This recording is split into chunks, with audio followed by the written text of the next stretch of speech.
20 seconds to eternity, the night sky above the German heartland glowed like a furnace, the smoke of burning cities rising to meet the starlight in a grim handshake of death and duty. It was February 13th, 1945, one of the last great firestorms of World War II, and Captain Edward "Eddie" Lawson of the 389th Bomb Group knew he would not see another dawn. His B-24 Liberator, the Morning Star, was part of a formation tasked with striking a hidden munitions depot outside Dresden. Intelligence had warned that the depot was being used to rearm retreating German forces, a target that could prolong the war if left standing. But the mission, like so many others in that brutal winter, unraveled faster than orders could be followed. At 22,000 feet, the formation hit an invisible wall of flak. Black bursts filled the air, each explosion shaking the bomber like a toy in the fist of an angry god. Lawson's crew shouted bearings, corrected altitude, and prayed as their bomber held formation through the storm. Then came the hit of shell that tore through the fuselage just beneath the cockpit, cutting through cables, ripping hydraulic lines apart, and sending shrapnel through the co-pilot's chest. The smell of burning oil filled the cabin, followed by the sharp temps of blood and smoke. Within seconds, the Morning Star became a coffin wrapped in aluminum. The intercom hissed with screams and static. Hydraulics gone. Fire in the bomb bay. We're losing altitude. The oxygen system failed next, fogging the pilots' masks with their own breath. Through it all, Eddie Lawson kept one hand on the control yoke, the other pressing the trigger that would arm the bomb release. But his altimeter told the truth he didn't want to face. They were too low to off course, and the bombs were still live. Below, the dark outline of Dresden stretched out like a sleeping giant. Not the target depot on the outskirts, but the heart of the city itself. Tens of thousands of civilians were down, their families, children, old men praying the night would end. If Lawson released his payload now, he would complete the mission and save his crew. But he would burn an entire neighborhood to ash if he tried to steer back toward the target. The fire in the bomb bay would detonate everything, ending him and his men in an instant, but sparing the city. His hands trembled. The world had shrunk to 20 seconds. 20 heartbeats, 20 flashes between life and legend. The navigator shouted, "We're over the city! Drop now! Eddie, drop now!" Lawson didn't answer. The radio operator screamed for him to eject, but the control yoke fought back like a living beast. Through the cracked glass, Eddie saw the horizon burn. The depot! His target flickered in the distance, a red wound on the dark earth. "Hold steady," he whispered, not to his crew, not to the plane, but to himself. The smoke filled his lungs. Tears stung his eyes. In that instant, every fear, every doubt, every moment of training and command melted away. He was no longer a man flying a bomber. He was the bomber. Steel, fire, and resolve. He pulled the yoke with everything left in his body. The aircraft groaned like it was alive, metal screaming in protest. Flames trailed from the bomb bay, licking the night air. The compass spun wildly. Instruments died one after another. But the nose of the Morning Star tilted just enough, just toward the depot. The ground rushed up to meet them, the fire turning the cockpit into a chamber of light. The last thing anyone heard from Lawson's radio was his voice, calm and steady, cutting through the static. "This one's for them. Keep flying, boys."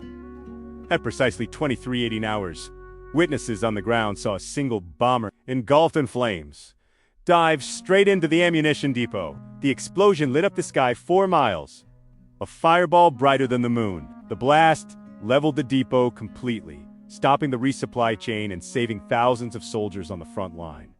No civilians died that night. Not one! The official report listed the Morning Star as lost in action, but the crew's sacrifice became whispered. Legend among airmen.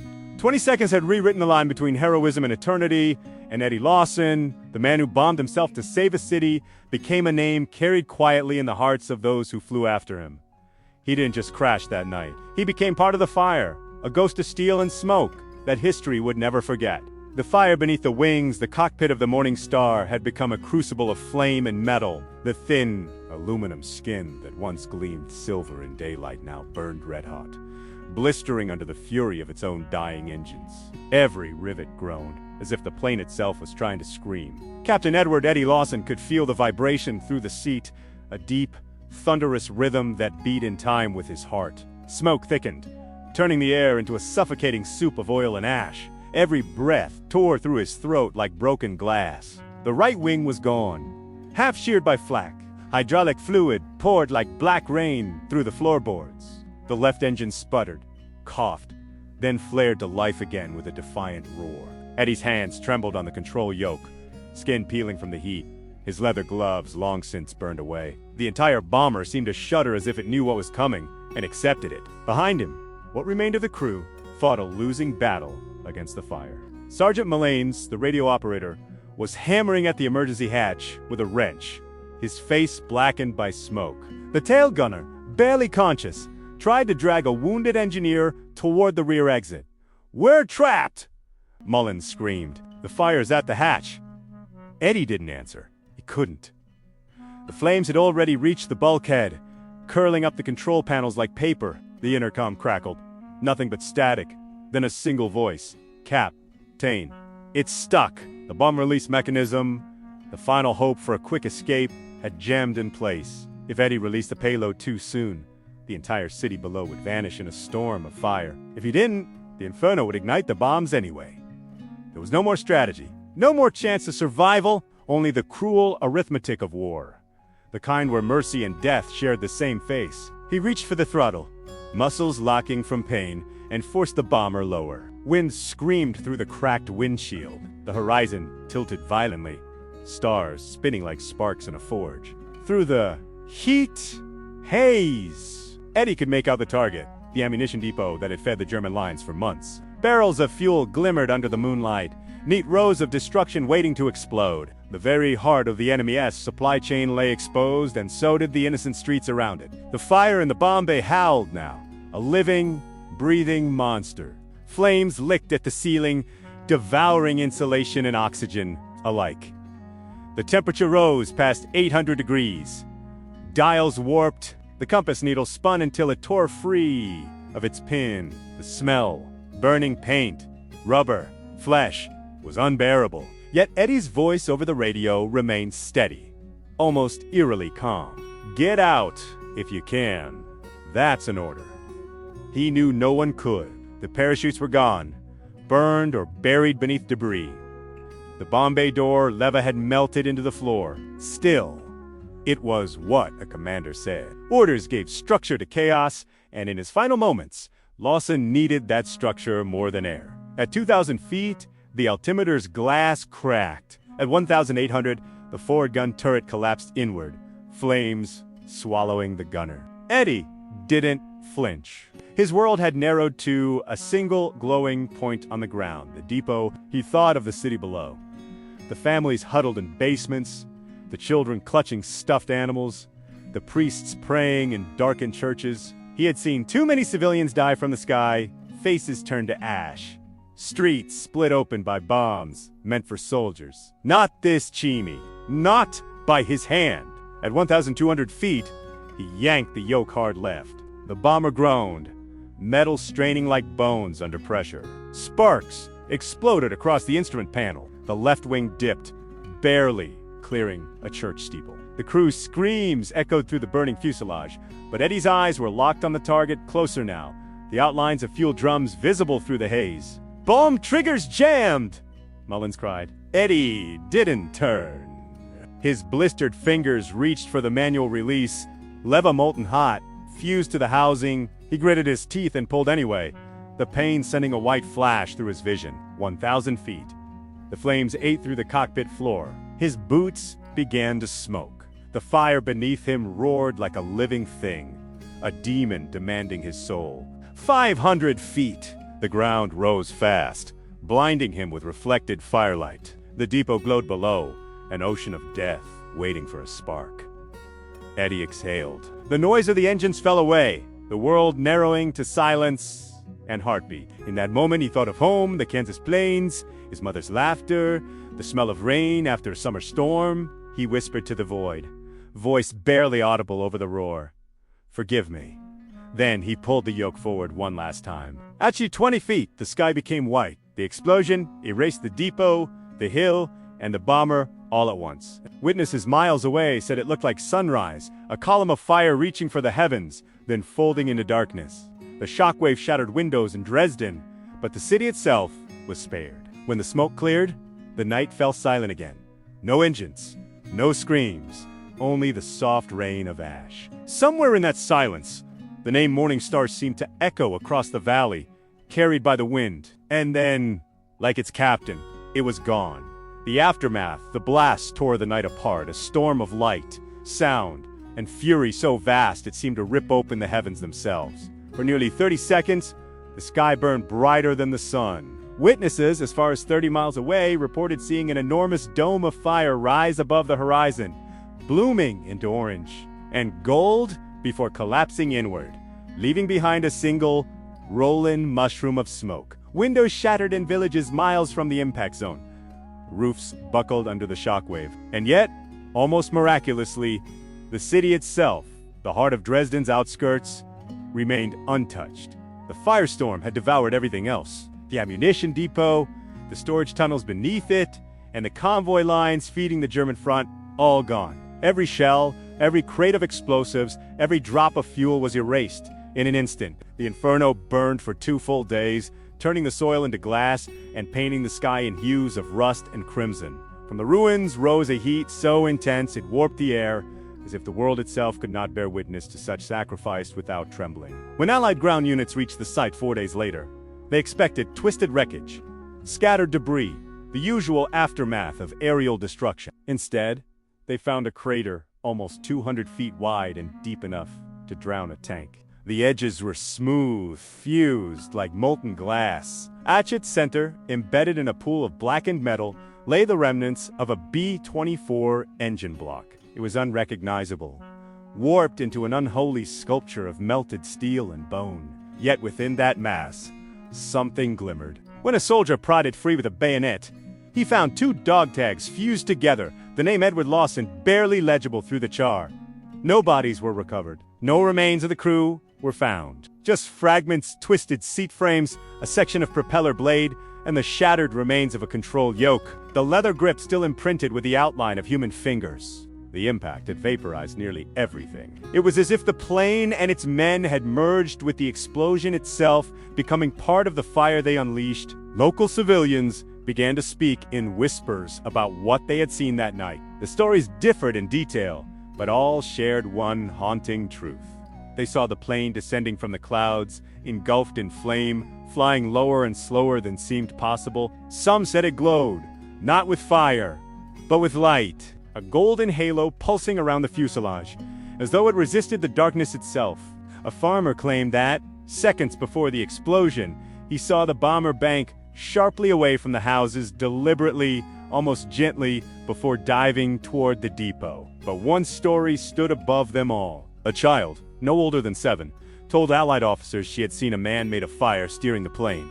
She described him sitting inside a burning star, his hands bright as the sun, guiding the machine toward the edge of the world. When asked how she could see such a thing in the middle of a firestorm, she only said because he wanted us to. 4 days, the town was haunted by silence. No birds, no engines, no sound, but the crackle of cooling ash. Soldiers who guarded the site at night swore they could still hear a faint rumble beneath the ground, like a heartbeat buried in the earth. Some claimed they saw the air shimmer, a ghostly outline of wings hovering over the crater before vanishing with the wind. Back in Allied headquarters, the official report was brief and detached, stripped of its human weight. Aircraft lost due to structural failure during combat operations. The summary reduced Eddie Lawson's final 20 seconds to a technical malfunction, a line of numbers in a file. For the press, it was one more lost bomber among thousands. For those who had seen the explosion with their own eyes, it was something else, something sacred. But not everyone accepted the official version. Days after the report was filed, intercepted radio logs from the mission surfaced fragments of communication recovered from a nearby listening post. Most of the transmission was static, scorched by interference. But buried beneath the distortion was a voice, calm, resolute, unmistakably human. Tell them the city's safe. Tell them we finished the job. The voice belonged to Captain Lawson. It was his last message before the signal cut off permanently. When command realized what it meant, they rewrote the report. The mechanical failure was replaced with pilots sacrificed during mission. The word Distinguished Service Cross appeared in the margin, an honor given to those who go beyond duty, beyond survival. But the ceremony never made the news. There were no headlines, no memorial broadcast. In the noise of victory, his act of mercy was buried. War, after all, prefers martyrs only when they fit the story. Eddie Lawson's name faded from records. The wreckage was bulldozed, the crater filled, and the land replanted. But for decades afterward, locals swore that on cold winter nights when fog blanketed the fields, they could still see a faint orange glow rising from the earth. A silent echo of the moment when one man chose to burn so others might live. And in the distance, if the wind was right, they said you could still hear it, a dying engine turning one last time, a whisper of fire beneath the wings. The man behind the mission before the war turned him into a name carved on a memorial. Eddie Lawson was just a boy from a small Kansas town where the tallest thing on the horizon was a grain silo, and the loudest sound was the whistle of freight trains rolling through the plains. He wasn't born into heroism.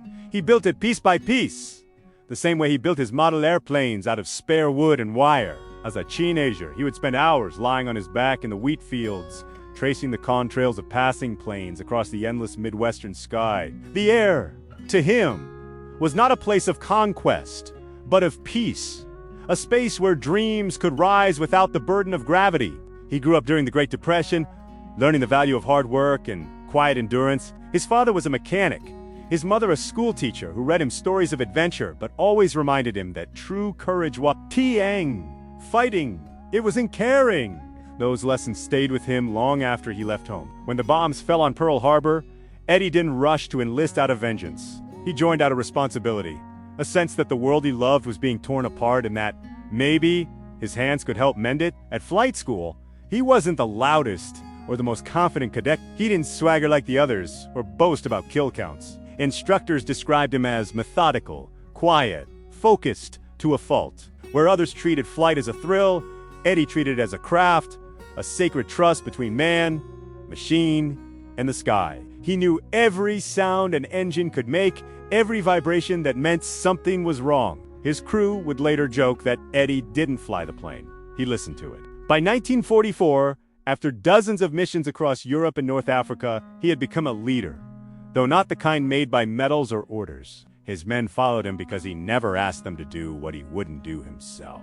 They called him Steady Eddie, a nickname born not from recklessness, but from restraint. He didn't flinch under fire. He calculated. When chaos erupted in the cockpit, he was the calm in the storm. But beneath that calm lived a man quietly unraveling. In letters to his fiancée, Margaret Collins, he revealed a heart worn thin by the moral weight of his missions. "They call us angels," he wrote one night after a bombing raid over Hamburg, "but I think we fall faster than any demon. Every time the payload drops, I feel another piece of me go with it." He described the way the Earth looked from 10,000 feet. Beautiful, fragile, unaware of the fire waiting above it. "I keep telling myself it's duty, one letter read. But I don't know if duty should make a man feel this hollow." His words were never bitter, only honest to the confessions of a man torn between conscience and command. He didn't believe in glory. He believed in purpose. And as the war dragged on, that purpose grew harder to define. His friends noticed it the way he would linger at the hangar after missions, running his hand along the fuselage of his plane as if apologizing to it. The way he carried himself with the quiet weight of someone who had seen too much sky turn to ash. The night before his final mission, Eddie sat with his crew under the wing of the Morning Star. The air was cold, the moon thin and distant. They drank coffee from tin cups and passed around a harmonica someone had found in a care package. For a few brief moments, the war disappeared. Then Eddie looked at his navigator and said softly, almost absently, "If anything goes wrong tomorrow, I'll take her down where it counts." No one responded. They thought it was another one of his dry jokes, the kind a man tells to keep fear from growing teeth. But when dawn broke and the engines of the Morning Star roared to life, his words became prophecy. After his death, the war ended. The world moved on. Cities rebuilt, names faded, and medals tarnished with time. But Margaret never did move on. The telegram notifying her of Eddie's death arrived on a rainy afternoon. She read it once, set it down, and never spoke of it again. To those who knew her, she was a portrait of quiet dignity, a woman frozen between pride and grief. She kept his letters in a wooden box, tied with a frayed ribbon, rereading them each February as the anniversary approached. Every year, without fail, she sent a bouquet of white lilies to the memorial in Dresden, the site where the morning star had fallen. There was never a card, never a name, only a single handwritten line copied from Eddie's final letter home: "If the sky burns, let it burn for the right reason." Locals came to know the tradition. Some years, the flowers arrived in snow. Other years, in spring rain. No one knew who sent them, but the caretakers always placed them at the center of the memorial, beside the small plaque that bore his name. Over time, visitors began to leave their own offerings: paper cranes, letters, tokens of remembrance. To this day, veterans who visit the site speak of a strange stillness in the air, not sorrow, but serenity, as if the ground itself remembers the man who turned fire into mercy. Eddie Lawson never sought to be a hero. He only wanted to fly, to do his duty, and to keep others safe. But in the end, that was what made him one, not his medals. Not his mission, but the simple, human choice to bear the weight of destruction so that others could live beneath an unbroken sky. The echo of sacrifice. 80 years have passed since the night the morning star fell. But Captain Edward Lawson's final flight continues to ripple through history like a sound wave that refuses to fade. The official reports call it an aircraft lost due to battle damage, a sterile phrase typed in black ink, stripped of blood and meaning. But to the people of Dresden, to those who lived because one man chose conscience over command, the truth is not found in paperwork. It is written in the quiet, in the soft hush of wind that passes over the place they now call the Pilot's Garden. At the edge of that garden lies a stone marker, weathered but unbroken, engraved with only a single sentence: "He gave his sky so that ours could remain clear."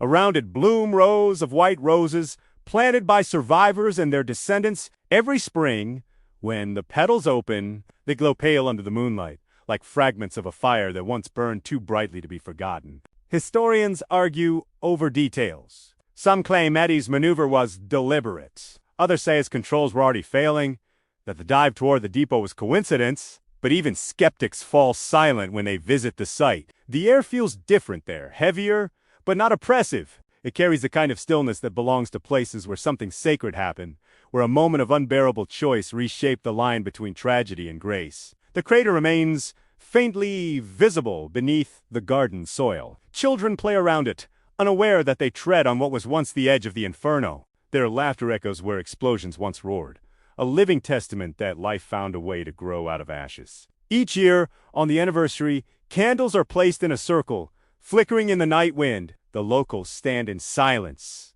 not to mourn, but to remember. Because what Eddie Lawson did was not just an act of death, it was an act of preservation. In the decades that followed, stories emerged from those who had seen the plane SE Finau descent. A farmer recalled the shadow of the bomber passing over his barn, its engine sputtering, its wings glowing from the fire beneath. He said it looked less like a machine and more like a falling sun, trying to save the world before it burned. An old woman, who had been a child during the war, claimed she saw a man through the cockpit glass, his face calm, his eyes steady, as if he already knew the sky had chosen him. As the years turned to generations, the myth of the Morning Star evolved from tragedy to legend. The people of Dresden began to see Eddie not as an American pilot or an enemy soldier, but as a guardian, a man who gave his life not for sides, but for souls. His story became a parable whispered by parents to their children. Courage is not in taking lives. It's in protecting them, even at the cost of your own. Modern scholars, armed with satellite imagery and declassified reports, have tried to reconstruct the final flight path. Computer models suggest that Eddie had less than 18 seconds to react after the fire reached the bomb bay. Barely enough time to process, let alone to maneuver. Yet somehow, the trajectory shows a deliberate arc away from the city center, curving toward the depot. There are no erratic movements, no sign of panic, just precision, just choice. Every pilot who's ever studied his logbook recognizes what that means. It takes instinct to fly. It takes will to die with purpose. And that wall, that clarity of decision when death is seconds away, is what separates men from myths. The U.S. Air Force eventually acknowledged his sacrifice decades too late. with a posthumous Medal of Honor, recommendation that never passed review. Politics got in the way. The war had ended long ago, and reconciliation with Germany took precedence over revisiting ghosts. But for those who knew his story, no medal could measure what he'd done. His victory was not written in military records, but in the lives that continued, the generations who walked streets that might never have existed had he chosen differently. Each year, a few veterans still visit the pilot's garden. They stand before the roses, remove their caps, and listen. Some say they can hear it, the faint hum of propellers rolling across the night sky, a mechanical heartbeat in the wind. Others insist it's imagination, but the sound lingers long after they leave, soft and steady, like a promise kept. Eddie Lawson's story endures because it transcends war. It belongs not to soldiers or nations, but to humanity itself. In a time defined by destruction, he proved that compassion could still burn brighter than fire. He didn't bomb an enemy to claim victory. He bummed himself to spare the innocent, a paradox that turned horror into honor. And so, when the sky's over, Dresden grows silent, and the stars shimmer against the dark. Some still look up and swear they see a faint glimmer moving across the heavens, a light that bends, then fades, as if the morning star still circles above, keeping its eternal watch. For those who remember that silence is not emptiness. It is echo, the sound of a man who once refused to let death decide the meaning of life. Some fires destroy, others illuminate what it means to be human.